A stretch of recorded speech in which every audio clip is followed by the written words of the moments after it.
அறியும் பிரம்மனும் ஈசனின் மகிமையை அறிந்து கொண்ட திருத்தலம் அல்லவா அண்ணாமலையில் மண்ணை மிதிப்பது பிறவியில் நான் பெற்ற வரம் அல்லவா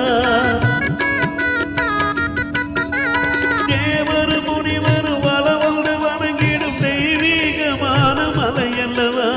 கோரிடும் வரத்தை கூறவின்றி தருவாள் அவள்தான் உண்ணாமுலை அல்லவா அண்ணாமலைக்கு அரோகரா அருள் தர வேண்டும் சதாசிவா அண்ணாமலைக்கு அரோகரா